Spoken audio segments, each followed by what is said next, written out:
이제 말씀 전하도록 하겠습니다.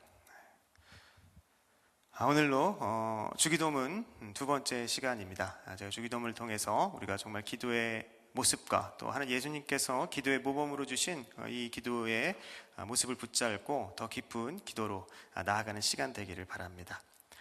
먼저 이야기를 하나 해드리면, 제가 유초등 시절에 교육받기를 누군가가 아버지의 성함을 물어보면 서모모라고 얘기하지 말고 서자, 제 이름을 따지면 서자, 형자, 석자라고 말하라고 가르침을 받았습니다. 지금도 이렇게 가르치시는지는 모르겠는데 여러분들도 다 그렇게 가르침을 받았고 또 가르치셨죠. 근데 왜 이렇게 말하는 것입니까?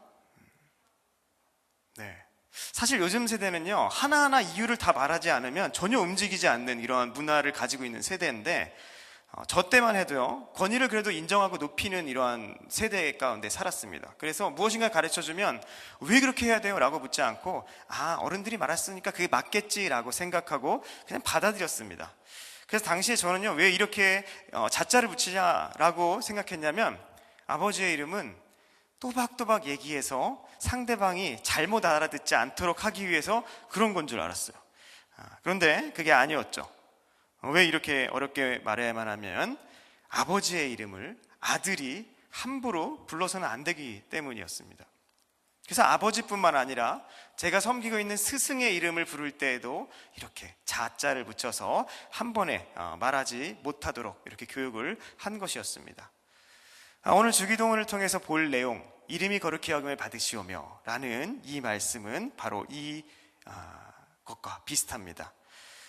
예수님은 이걸 꼭 강구하라 하셨어요. 이름이 거룩히 여긴, 하나님의 이름이 거룩히 여김을 받으시옵소서 라고 분명히 꼭 강구하라고 하셨는데, 도대체 이 의미가 무엇이고 이 강구를 통해 도대체 무엇이 변화되는지를 우리가 알아감을 통해서 주님이 가르쳐 주신 이 기도의 모범대로 우리가 하나님께 더 잘 강구하는 이런 기도의 용사들이 되기를 바랍니다. 여기 계신 분들은 주기도문 하면 자동적으로 하늘에 계신 우리 아버지라고 튀어나오시겠죠. 그렇게 너무나도 잘 알고 있는 주기도문인데, 이 주기도문의 내용이 사실은 구별이 되어 있어요. 이런 줄기를 먼저 다루고 넘어가면 이렇습니다. 주기도문에는 머릿말과 맺은말이 있어요. 그리고 중간에 머릿말과 맺은말 사이에 이렇게 강구하라는 6가지 강구에 대한 내용이 나옵니다. 그래서 그 6가지 강구는요, 또 세 가지로 나눠져요. 앞에 거 3가지는 하나님에 대한 강구를 예수님께서 하라고 말씀하셨고, 뒤에 3가지는 우리에 대한 강구를 하라고 말씀하셨어요. 주기도문이 이렇게 구성되어 있습니다. 그래서 한번 해보면요, 하늘에 계신 우리 아버지요, 이름이 거룩히 여김을 받으시오마가 첫 번째입니다. 하나님에 대한 첫 번째 강구. 두 번째 강구는 뭐겠어요? 그럼 나라가 임하오시며. 세 번째 강구는 뜻이 하늘에서 이룬 것이 하나님의 뜻이 이 땅 가운데 이루어지기를 강구하라는 겁니다. 그래서 하나님에 대한 강구예요. 나머지 3가지 강구는요, 첫 번째가 일용할 양식에 대한 강구를 하라고 합니다. 하나님께서는요, 다른 것보다도 너에 대한 강구를 할 때 일용할 양식을 구하라고 하는 거는 우리에게 좀 위로가 되는 것 같아요. 그 다음에 위로한 그 양식 다음에 죄사함에 대한 강구를 하죠. 우리가 다른 사람을 죄사해 주는 것처럼 우리도 죄를 사하여 주십시고, 그 다음 마지막 강구가 다만 악에서 구해주세요 라는 강구입니다. 우리가 악에 빠지기가 얼마나 쉬운지에 대한 그런 말씀을 이렇게 강구로 하라고 말씀하고 있는 겁니다. 그리고 마지막 맺은 말은요, 대개 나라와 권세와 영광이 아버지께 영원히 있사옵니다. 우리가 어떠한 믿음을 가지고 지금까지 이 강구를 했고, 하나님께서 어떠한 분이기 때문에 나는 이것을 믿습니다라는 그 맺은 말로 이제 강구가 끝나는 겁니다. 이렇게 맺은말과 맺은 말과 6개의 강구로 되어 있는 게 바로 주기도문이고, 그렇게 내용을 가지고 기도하는 게 하나님께서 원하시는 기도라는 겁니다. 그래서 지난주에는 우리가 머릿말을 살펴본 거였어요. 하늘에 계신 우리 아버지였습니다. 3가지였어요. 하늘에 계신 우리 아버지였습니다. 먼저 하늘에 계신, 하늘은 뭐였냐면 그냥 높이 계신 게 아니라 이 세상을 초월해서 위에 계신 모든 만물을 다스리시는 하나님, 그러한 전능한 하나님께 우리는 기도합니다 라는 게 하늘이었고요. 두 번째는 아버지였습니다. 하늘만 생각하면 너무 높으세요. 우리가 다가갈 수가 없습니다. 그런데 그런 높으신 분이 바로 우리 아버지 되신다는 거죠. 그렇기 때문에 우리는 어디서든지 언제든지 무엇이든지 아버지 되신 그분께 고백하며 나아갈 수 있다는 그 기도의 전제를 갖고 나가는 거였고요. 그 다음에 마지막으로 그러한 하늘에 계신 아버지가 바로 우리 아버지였어요. 나의 아버지가 아니라 우리의 아버지입니다. 그래서 이 기도라는 것은 교회 공동체에게 주신 거예요. 그래서 교회를 위해서 또 남을 위해서 기도하라는 이러한 말씀이었습니다. 그래서 오늘은 이 전제 가지고, 그 머릿말인 전제는 바로 우리가 어떠한 마음으로 지금 기도의 자리에 나왔냐는 그 자세를 말한 거고요. 그 전제를 가지고 오늘은 첫 번째 강구의 내용에 대해서 한번 살펴보겠습니다. 본문을 다시 한번 보시면 9절에 이렇게 말합니다. 그러므로 너희는 이렇게 기도하라. 하늘에 계신 우리 아버지여, 이름이 거룩히 여김을 받으시오며. 이름이 거룩히 여김을 받으시오며 라는 것은 하나님의 강구 중에 첫 번째 강구라고 그랬어요. 이름이 거룩히 여김을 받으면 뭐가 그렇게 달라지기에 이렇게 첫 번째로 구하라고 했을까요?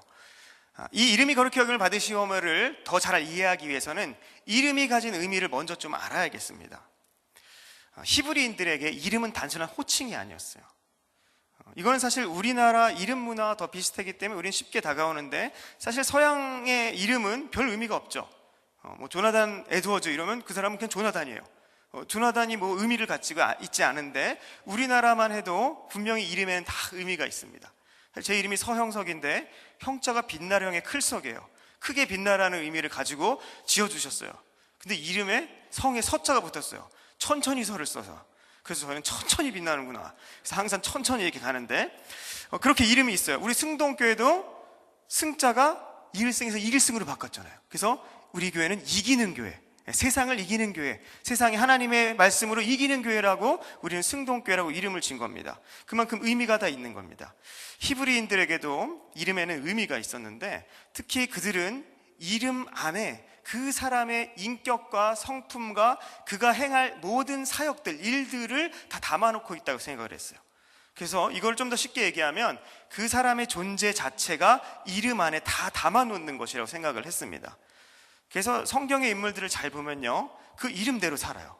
그렇죠? 예를 들면 모세 같은 경우에 물에서 건진 바 된 자라는 뜻인데, 결국에 그 모세를 통해서 홍해바다라는 물에서 이스라엘 백성을 건지게 되는 이러한 삶을 살아가는 게 바로 이름에 대한 이러한 히브리인들의 관점입니다. 그래서 그런 관점을 가지고 하나님의 이름이 거룩히 여김을 받으시오며 라는 뜻은 무슨 말이겠어요? 하나님 이름이 아니라 하나님 자체, 하나님 그분이 거룩히 여김을 받는다는 것. 더 정확히 말씀드리면 하나님이 영화롭게 되는 것을 간구하라 라는 그런 말입니다. 그런데 이 말씀을 잠시 좀 생각을 해볼 필요가 있는 게, 하나님은 원래 거룩하세요. 하나님은 원래 거룩하실 뿐만 아니라 영광이 충만하신 분입니다. 그래서 우리가 하나님 좀 더 거룩해 주셨으면 좋겠습니다, 하나님 더 영광스러웠으면 좋겠습니다 라고 해서 더 영광을 받거나 더 거룩해 주실 수 있는 어떤 여지가 있는 분이 아니란 말이에요. 이미 충만한 분이기 때문에. 그럼에도 불구하고 예수님은 이것을 첫 번째 강구로 하라고 말씀하셨다는 거예요. 왜냐하면 이 일이요, 그만큼 중요하기 때문이고, 이 강구가 하나님께만 해당되는 일이 아니라 우리와도 관계가 있기 때문에 이것을 간구하라고 했다는 것입니다. 그래서 이 내용이 무엇인지를 우리는 살펴보면, 우리가 기도해야 되는 내용이 이거구나 라는 것을 우리가 알 수 있는데, 결론부터 말씀드리면요, 마치 이거는요 하나님을 위한 간구처럼 보이죠. 하나님은 거룩하게 받으시옵소서, 하나님을 위한 간구처럼 보이지만 사실은 이건 우리의 삶에 대한 간구가 포함되어 있습니다. 그리고 하나님이 우리에게 얼마나 큰 복과 기쁨을 알게 하시는지 그 이름을 거룩할 것에 대해서 요구하신다는 겁니다. 그게 결론이에요. 왜 이렇게 되는지 우리가 살펴볼 텐데, 오늘 두 가지 방법으로 좀 살펴보려고 합니다. 먼저는 이에 대해서 우리가, 그러니까 하나님의 이름이 거룩히 여김을 받으시옵소서라는 이 간구를 적극적으로 해가기 전에 우리가 정말 하나님을 믿으면서 삶에서 아니면 일상에서 하나님의 이름을 먼저 거룩하게 여기는 태도를 가지고 있는지부터 좀 돌아봐야 됩니다. 그래서 그거를 하지 말고 적극적으로 간구하며 나갈 수 있겠죠. 그래서 이것을 먼저 보라보면요, 이것은 처음에 제가 그 이름, 아버지의 이름을 함부로 대하지 말라는 것과 일맥상통하고 있고, 정말 우리가 하나님을 경외하고 또 정말 하나님을 마음 다해서 사랑하는 자라면 그 이름을 망령되이 일컬을 수 없다는 십계명의 제3계명이죠. 그와 연결되어 있습니다.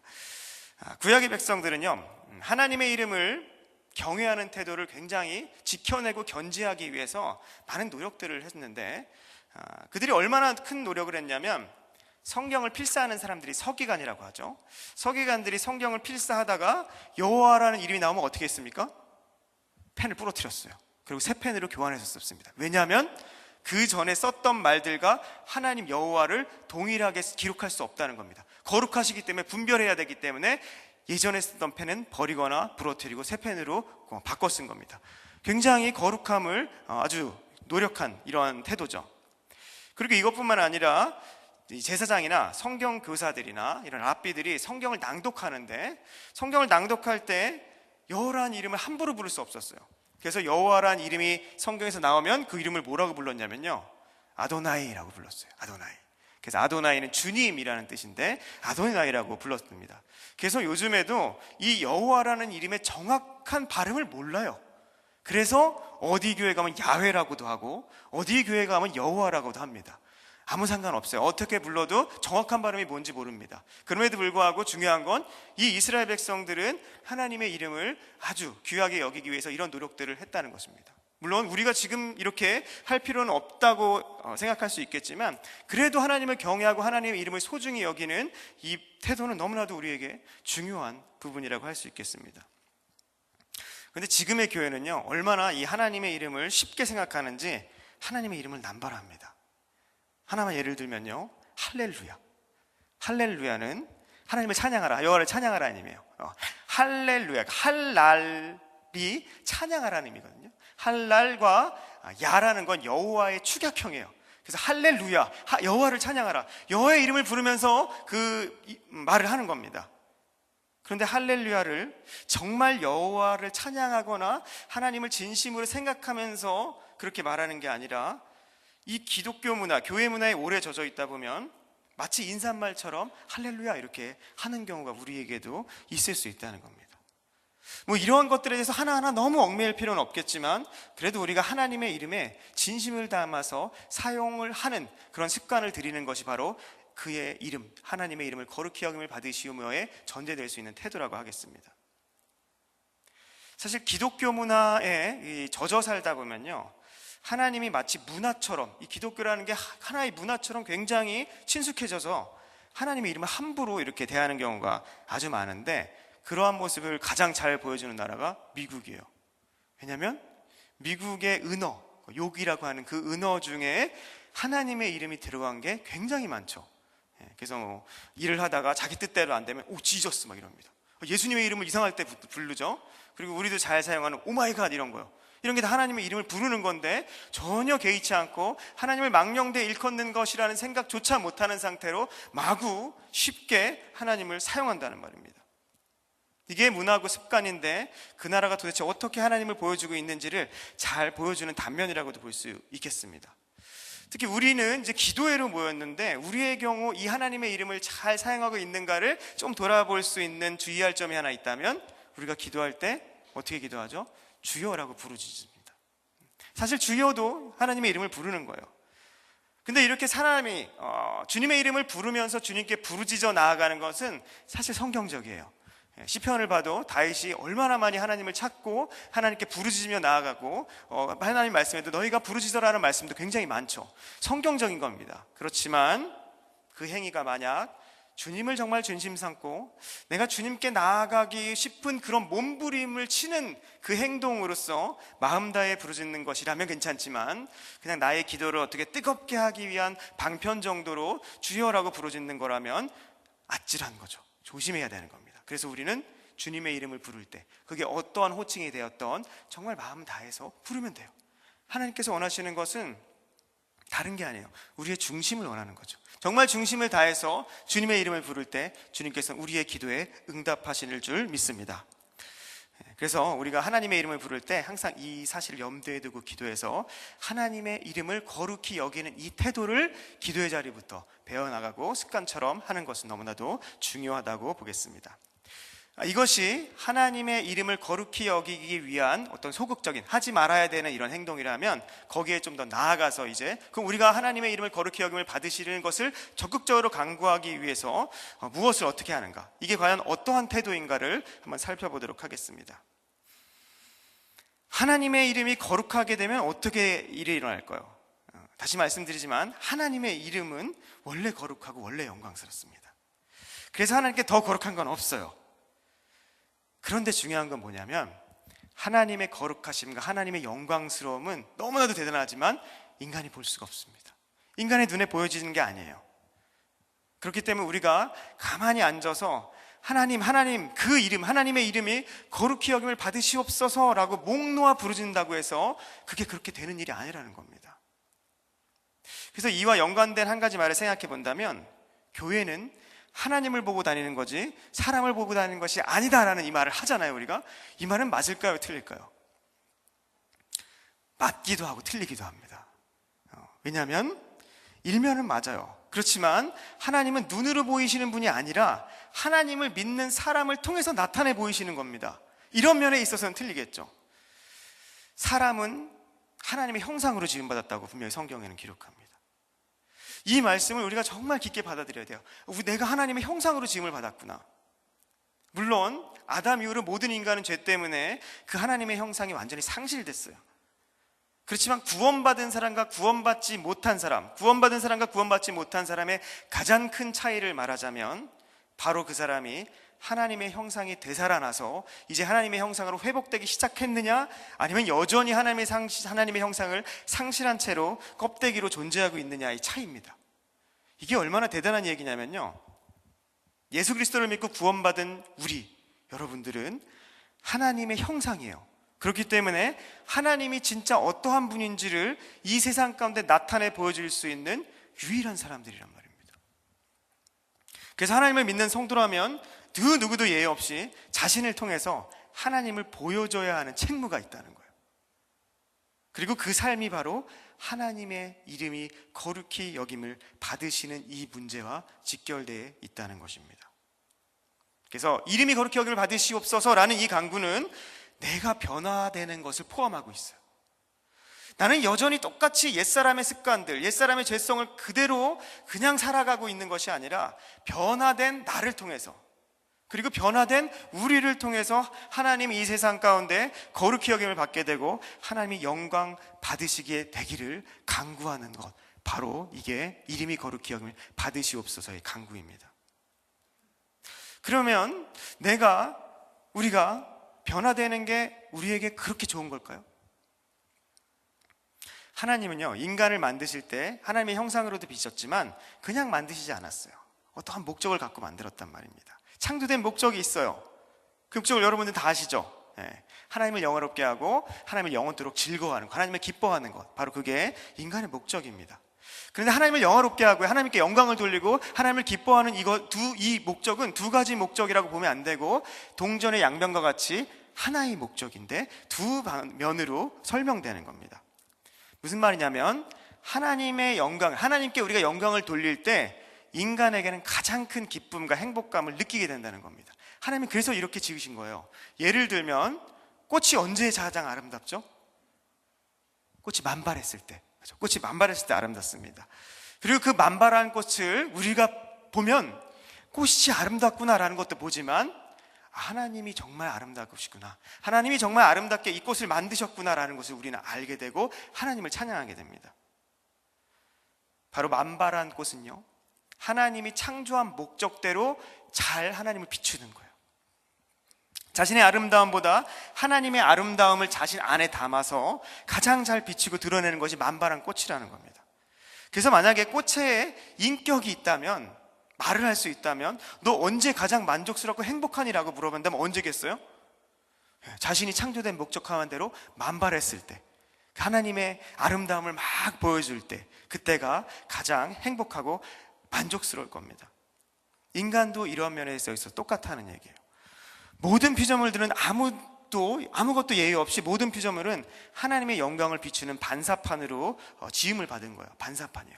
사실 우리는 영광이 없어요. 영광은 하나님께만 있는 겁니다. 피조물 자체로는 어떤 영광이 없는데 하나님이 그 피조물에게서 비춰질 때, 하나님이 나에게서 나타날 때, 그때 하나님으로 말미암아 영광스러운 존재가 내가 된다는 얘기입니다. 그런데 수많은 피조물들 중에서 하나님을 가장 잘 담아내고 가장 잘 하나님을 비출 수 있는 존재는 바로 하나님의 형상으로 지음받은 사람이에요. 그래서 인간은 하나님의 형상으로 지음받았다는 게 굉장히 대단한 얘기라고 하는 겁니다.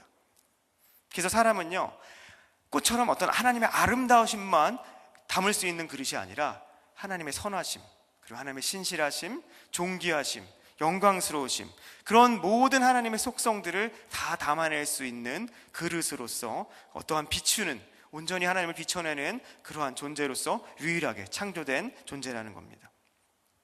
그렇다면 인간은 언제 가장 만족하고 언제 가장 행복할까요?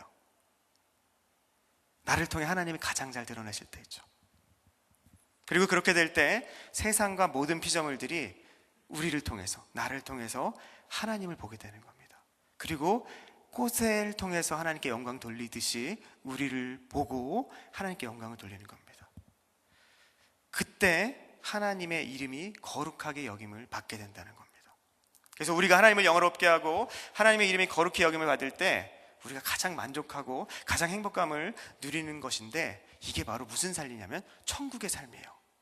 천국의 삶은 다른 게 아닙니다. 정말 내가 하나님을 온전히 담아내고 온전히 하나님을 비춤으로써 하나님께 영광을 돌릴 때 그걸로 만족감을 아는 것, 이게 바로 천국의 삶이고, 이 땅 가운데서는 그 삶을 예수 그리스도를 믿는 믿음을 통해서 맛보아가는 겁니다. 한번 맛보면요, 너무 맛있어서 맛본 거 또 맛보고 싶듯이 이 하나님의 영광을 맛본 사람, 그걸로 기뻐하는 사람은 그걸 또 강구하게 됩니다. 그래서 그 맛봄이 계속 늘어나는 겁니다. 그게 바로 성화죠. 그리고 어느 정도 때가 됐을 때 하나님께서는 됐다, 너는 이제 그 맛본 그 영광과 그 기쁨을 나와 영원히 누릴 수 있는 자가 됐으니 와라 라고 해서 우리는 올라가게 되는 겁니다. 그래서 첫 번째 간구인 하나님의 이름이 거룩히 여김을 받으시옵소서라는 이 간구는 하나님만을 위한 게 아니에요. 정말 우리를 위한 간구입니다. 왜 하나님이 이렇게 영광과 우리는 연결되어 있는, 이렇게 말씀하시는 걸까요? 그거는요, 사실 하나님이 우리를 정말 사랑하기 위해서 창조했기 때문입니다. 너무 사랑하시기 때문에 사람과 하나님의 연결을 절대로 끊어지면 안 된다고 하나님은 생각하고 우리를 만드신 거예요. 그래서 영원히 연합해서 그 서로를 사랑하며 하나님의 아름다움과 그 넘치는 영광스러움으로 영원히 하나님과 함께 즐거워하는 자들로 삼기 위해서 우리를 만드셨기 때문에, 우리는 하나님과 떨어져서 우리만 즐겁거나 하나님만 영광스럽거나 그런 게 아니라 하나님이 영광스러운 게 바로 우리의 즐거움이라는 것을 하나님은 알도록 하시기 위해서 이 삶 가운데 이러한 삶으로 인도해 가시고 그 삶을 우리에게 선물로 베풀어 주신다는 사실입니다. 그래서 우리 모두가 주기도문을 통해서 하나님을 알고 또 저렇게 이름이 거룩히 여김을 받으시옵소서라는 것을 우리가 고백할 때마다, 아 그래, 이 저렇게 하나님을 섬기고 저렇게 우리가 하나님을 깨닫고 하나님께 즐거움을 더 맛보아 알기를 원합니다. 그리고 영원한 하나님과 사랑을 누리기 원합니다 라고 고백하며 나아가서 그 기도에 다 응답받게 되는 귀한 성도님들이 되기를 간절히 소원합니다. 이제 우리 찬양으로 함께 하나님의 또 아름다우심 함께 고백하고 그 이후에 우리 기도하는 시간 갖도록 하겠습니다.